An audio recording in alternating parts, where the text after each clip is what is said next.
A ty si prostě teď musel přijít a připomnět mě existenci tady tohoto... toho.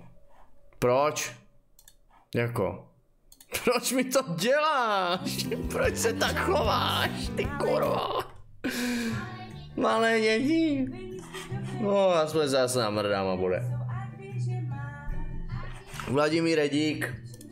70 korun, 12 měsíců, dáme si gin, to by bylo, to by tak hrálo, to by tak hrálo.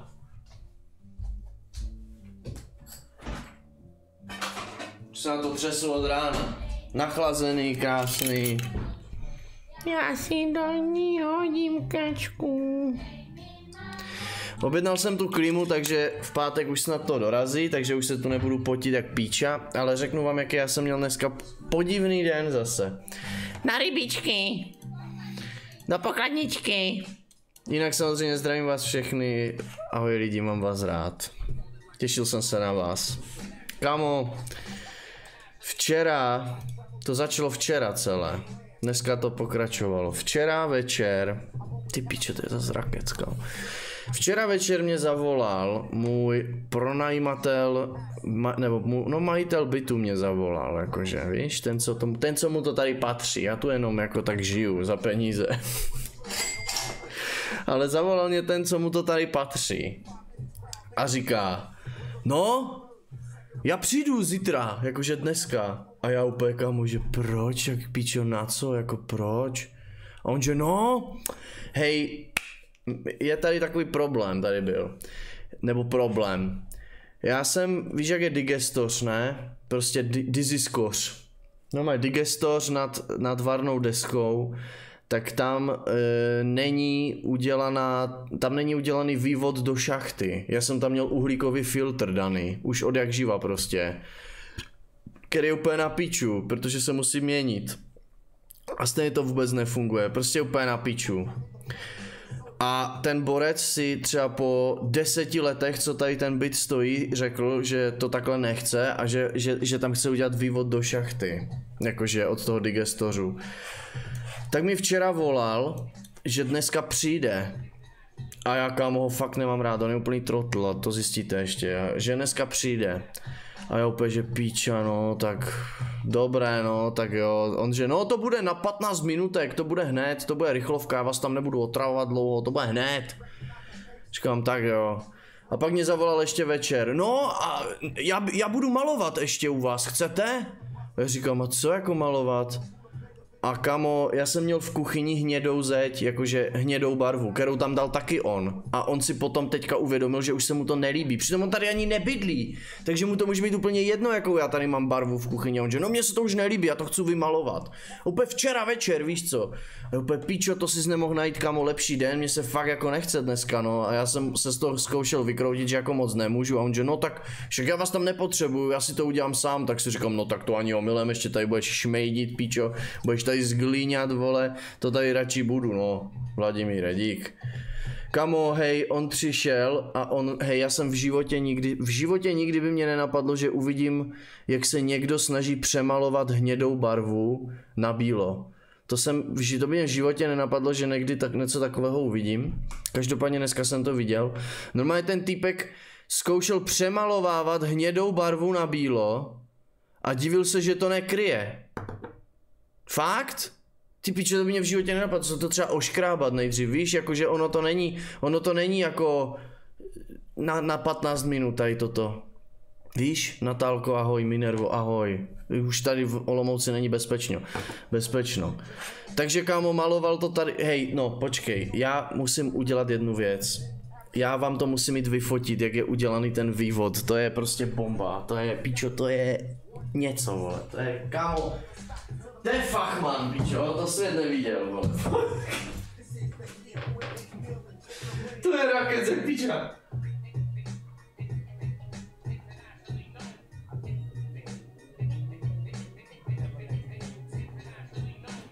To je fakt něco, to až uvidíte, tak spadnete ze židle, vole.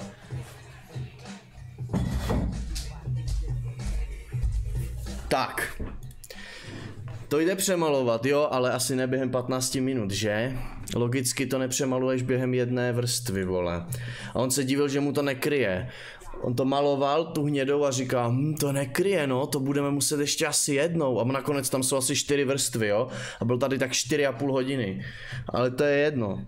Začal bych hned z začátku tím úplně nejlepším, co mám nejradši. V kolik přijedete? Borec říká, no, počítejte tak v 9. Tak říkám, v 9 ráno, ty pičo, to se mi fakt nechce. Jakože většinou v 9 hodin ráno mám ještě půlnoc, víš? Ale dobré, čerto pál, pičo, zvládnu to, ne? Kámo, tak si vstanu o 8:30, abych se stihl trošku nažrat, skulturnit, než přijede, vole. V kolik, schválně, tak dáme si takový tip Sport Extra Ligu, v kolik si myslíte, že přijel? Jenom tak bokem nastřel, říkal, že přijede v 9. Přijel o 11:30. Aniž by ti dal vědět, samozřejmě, klasika, úplně totální klasika. Prostě nedá vědět, nic, nezavolá, teď já mu ještě volám, kámo, píču, ještě ho naháním jak debila, nezvedá, neexistuje nic prostě. Paráda, tak to mám nejradši. Úplně nejlepší, když prostě ti někdo slíbí, že přijede v tolik a pak prostě nepřijede a ani ti nedá vědět, to je prostě úplně něco na moje nervy, takže jsem byl nasraný už od začátku hnedka. Přijel o 11:30 a ještě si během toho musel zajít na oběd, víš, takže on to tady dotáhl ty věci. Hej kámo, on tady dotáhl, ježiši pičo, on tady dotáhl ty své krámy a začal tady řezat nějaké plasty a já jsem si nejdřív myslel, že když ti někdo řekne vývod do digestoře, jo, prostě, kámo, já mám zaple HDR na monitoru, nebo co? Já mám zaple HDR, aha, tak moment. Počkej, já si musím vypnout HDR, nebo já se vidím jak pičus. Dívej, prostě digestoř, vývod do šachty, vole. Prostě tak, kamo, kde to, takto, normální člověk si to představí prostě takto, jo. Kde mám tu fotku, já jsem si to dokonce i stahoval ještě, abych to pak mohl jako srovnat, jak to vypadá. Kamo, no ti říkám, to je úplně zlatý český prasičky normálně. Pičo, to vypadá, jak kdybych to tady dělal já. Kde to je? Kde to, tady to je. Tak. Toto je ono, tak to čekám, že to bude. Takže dámy a pánové, toto bylo moje očekávání, jo, když ti někdo řekne, že jde udělat vývod z digestoře, takto, klasická ta roura prostě, jo, takto jsem si myslel, že to dopadne a teď vám ukážu, jak to dopadlo, jo. On tady začal řezat nějaké plasty, pičo, a mně to začalo být divné už v ten moment, co začal tahat jakési píčoviny z auta, úplně, jakési plastové trubky, úplně nesmysly, ti to ukážu, se posereš, vole. Stahuju to, tak, img mov, pičo, umí mi Windows přehrát mov, umí. Dívej se, kámo, to je raketa jak piča. Dívej se, to vypadá, jak kdybych to dělal já. A dělal jsem to jakože, aby to týden vydrželo, dívej se. Jo, tady je, ty pičo, toto je normálně, tady je ten digestoř. Jo, a dívej se. Prostě poslepované izolačkou, jakési plasty, pičo.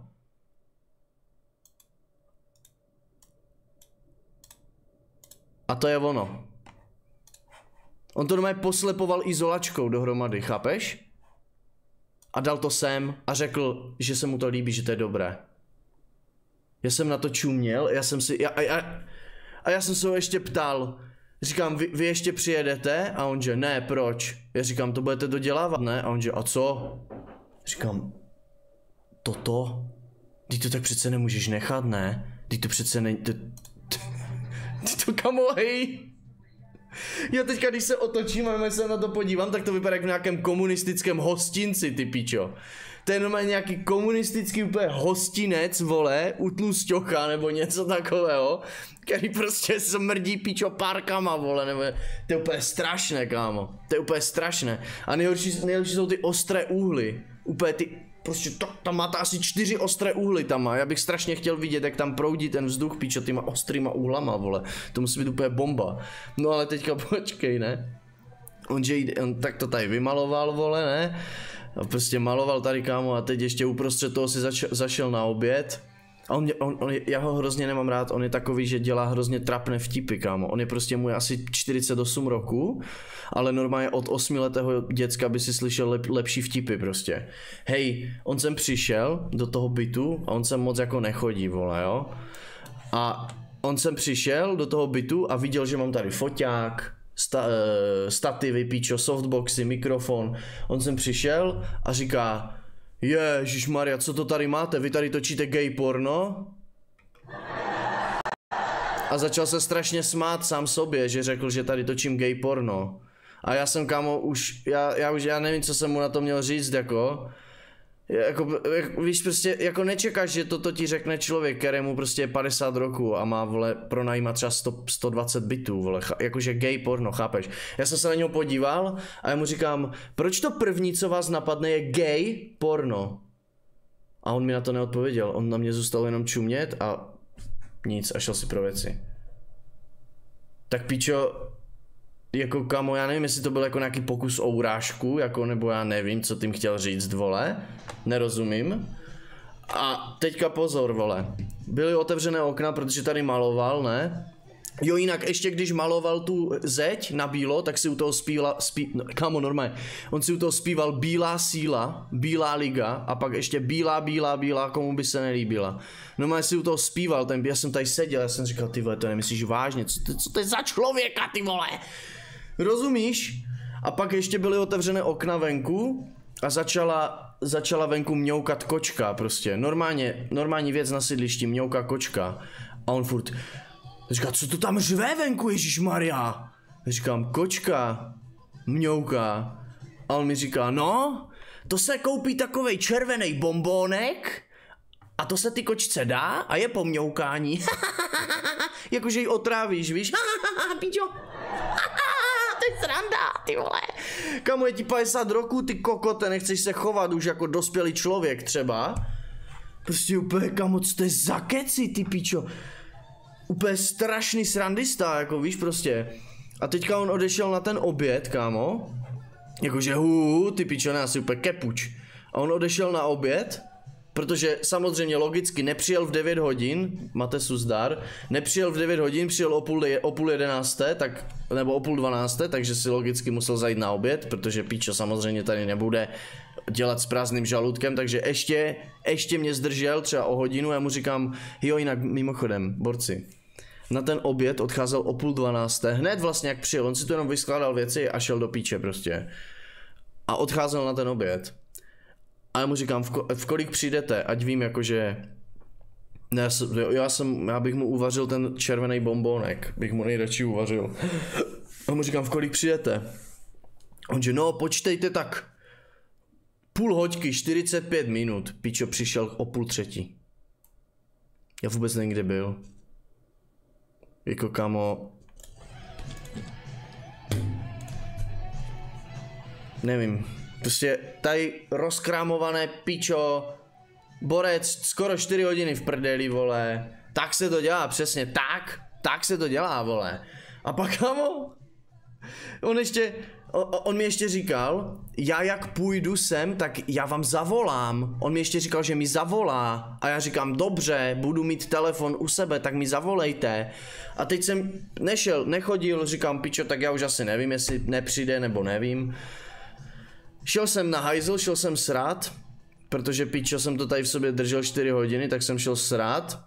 A zrovna v ten moment, co já jdu si sednu na ten hajzl, tak on musí přijít, prostě klasika, ne? Prostě úplně just my luck, ty vole. On prostě v ten moment musí přijít a začal klepat na dveře.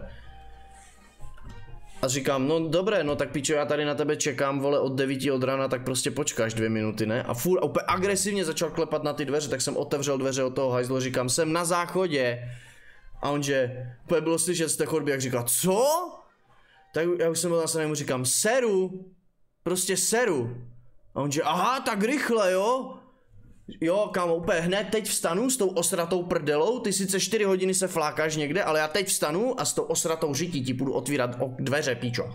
Úplně hned, kámo, úplně letím, ty vole, ty jsi takový borec, úplně hned jdu, píčo. Tak samozřejmě jsem si dal na čas, ještě mi volal pičo na mobil, jestli už jdu, říkám, do SMSky jsem mu opět napsal seru. Prostě můžu se vysrat, kokoté, vymrdaný. Však klíče od toho bytu máš, však jsi majitel, tak si ty dveře odemkni, ne? Ne, dobré. Tak jsem šel otevřít ty dveře a on zase zavalil strašně srandovní vtip a říká, jste tam splachoval drogy nebo co? Kamo, ty jsi takový sradista, ty piče. Hochu, já úplně se směju hrozně moc. Ale úplně fakt jako sranda prostě, ty vole, to je úplně neuvěřitelné, jak prostě může být ten člověk, jak může být jeden člověk tak vtipný. Úplně jako humor prostě, víš? 50letý týpek ti takové kokotiny tady bude třepat prostě, úplně Ježíšmarja, prostě běž domů, neotravuj mě tady už. Úplně kovářovin jak píča, no. Já bych tu nejradši nebydlel už. Nebydlel, já nevím, já nevím, píče. Já nevím, vole. Je to zaziglené, jinak ještě mimochodem donesl úplně jiný odstín bíle, než tady ta bílá původně je, takže tady je píčo tmavě bílá, tam je světle bílá, vypadá to úplně na píču, tam je plastová kokotina, vypadá to jak u cigošů, vole, no hrůza, vole. Veselé. Jsi tam splachoval drogy nebo co? Jo, to je takové srandovní věci tady říkáš, jo. Tak to jo, ty úplně nemůžu, wow. A nejlepší bylo, a to tady točíte gay porno nebo co? Ty píčo, jedna debilní skurvená. Kámo, do píče neser mě, ti říkám, vole. Seru tak rychle. A jo. Já schválně seru pomalu, víš? Já si to úplně vychutnávám, jak z toho análního otvoru mi leze to hovno. A pak ho zatahuju zpátky, abych ho mohl vysrat znovu, prostě já to tak mám rád, víš? A schválně seru pomalu. Ty se sice 4 hodiny flákáš někde úplně v píči, ale já se nemůžu vysrat, kámo, 5 minut. Prostě, jaj. Nechápu, kámo, tež nerozumím, jak takový člověk se může dostat prostě k tomu, že má třeba 100 bytů, vole. To je úplně prostě ty píčo, že by si z toho sednul normálně na prdel a nepochopíš nic. To je strašné, vole. A nejhorší jsou ty jako vtipy, víš, jako hrozně vtipný člověk, prostě. Ty píču schvěle, jo. Hrozné, vole. Ještě ti řekne ten vtip, vole, s tou vole kočkou, píčo. Kamo. No dneska jsem měl dobrý den. Měl jsem dobrý den, ale toto je nejlepší, kámo, z toho chcípám jako úplně. Toto je prostě darda, jako. Toto je racho, tak piča. Jako tady bez debat, hoši, to je kvalitní česká práce. Jinak tady můžeš ještě vidět zbytky té hnědé barvy, kterou už jako se neobtěžoval přetřít, jako víš. To není hovno, to je zbytek té barvy, která tam původně byla. Co to je? To je, kamo, prostě zlatý český ručičky, ne? To mi přišel udělat vývod z digestoře do šachty. Mi přišel udělat. Izolepou to chytil. A tady máš další izolepu. A tady máš další izolepu. A tady máš další a tady máš ještě jednu. Dobré, že? Jako borec úplně, kamo, to vychytal totálně. To zebral, kamo, někde na smeťáku, pičo, prostě. Normálně jsem přesvědčený o tom, že ten borec si to vytáhl někde z prdele, vole. A totálně jako už nevím, já nevím ani jak to mám najít, vole.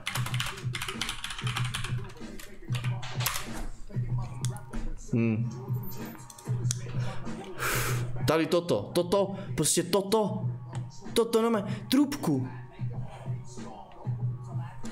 Já nevím jak to mám najít, prostě normálně trubka. Prostě trubka, pičo, nemáš 50 korun na trubku, kokote. Trubka do komína. Ne. Super, jakýsi plast a ještě, kámo, jak tady prostě tady ty. Nejlepší je tady ten ostrý úhel. Tady ten ostrý úhel je úplně nejlepší. Protože přece každý člověk, který, pičo, studoval vzduchoproudy, vzduchotechniku a tak ti řekne, že na proudění vzduchu je jednoznačně nejlepší ostrý úhel. To je přece jasné, ne? Prostě tady je, kámo, 90 stupňů a to je přece úplně nejlepší, když chceš někam nahnat vzduch, tak to zlomíš, 90 stupňů, ne? To přece potom je úplná pohoda. Jaj. Není to známý ksich? Jo. Přísahal bych, že jsem toho smetáka už viděl. Jo, to je ta bílá síla. To je bílá síla. Díky, Krištofe, za 2 měsíce, ty. Doufám, že máš doma kočičku, koupí mi to se koupí takový červený bombónek. No, a je pomňoukání. Aha, já jsem se nějak zapomněl smát. Jsou k nám hosti, jen dál. Posaď se u nás, Kmotříčko.